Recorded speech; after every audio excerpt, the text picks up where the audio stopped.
सातुल्य बुजुर्ग, युवा साथी और प्यारे बच्चों, जो आप सुबह तकरीबन 10 बजे से इस पंडाल की शोभा बढ़ाए हुए हो, आप लोगों को मैं हाथ जोड़कर नमन करता हूं। जो आज का ये ऐतिहासिक किसान मसीहा सम्मान समारोह है, मैं तो ये कहूंगा संत रामपाल जी महाराज सिर्फ किसानों के मसीहा नहीं है, वो एक सर्व समाज के, सर्व धर्म के जगत गुरु, पूर्ण ब्रह्म भगवान रूपी संत रामपाल जी महाराज जगत के मसीहा है।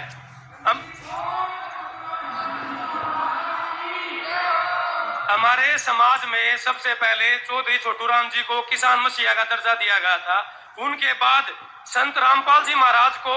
किसान मसीहा की उपाधि इस ऐतिहासिक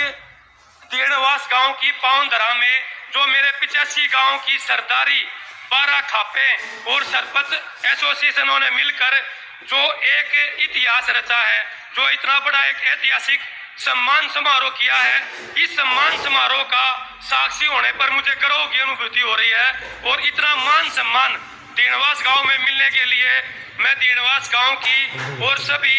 माताओं बहनों की और अपनी सारी 85 गांव की सरदारी का बारंबार नमन करता हूं। मेरे गांव में बाढ़ से तकरीबन 400 एकड़ फसल खराब हो चुकी थी। बावजूद इसके दिवाली वाले दिन संत रामपाल जी के अनुयायी जो भगतजन थे, दिवाली वाले दिन अपने परिवार को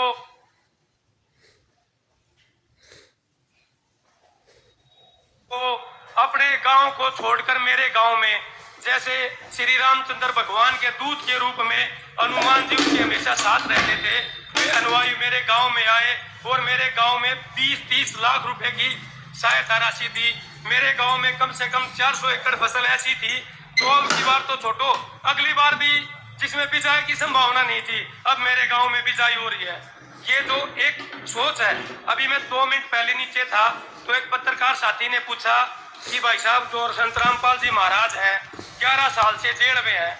जो आदमी 11 साल से जेल में है वो लोगों का भला कैसे कर सकता है? मैंने कहा, जब भी भगवान ने मानव रूप में जन्म लिया है, चाहे रामचंद्र भगवान हो चाहे कृष्ण भगवान हो, उन्हें अपने आप को साबित करने के लिए परीक्षा देनी पड़ती है। जैसे रामचंद्र जी भगवान ने 14 साल वनवास काटा, कृष्ण जी भगवान ने यातनाएं सही, ऐसे ही हमारे जो संत रामपाल जी भगवान है वो भी इस कलयुग में अपने आप को सिद्ध करने के लिए जेल के अंदर है। और जेल से ही इतना बड़ा विजन, इतनी बड़ी सोच कोई आदमी बिल्कुल नहीं कर सकता। एक भगवान रूपी, भगवान साक्षात भगवान ही ऐसे सोच लेके चल सकते हैं। खाली बाढ़ पीड़ित किसानों को हमारे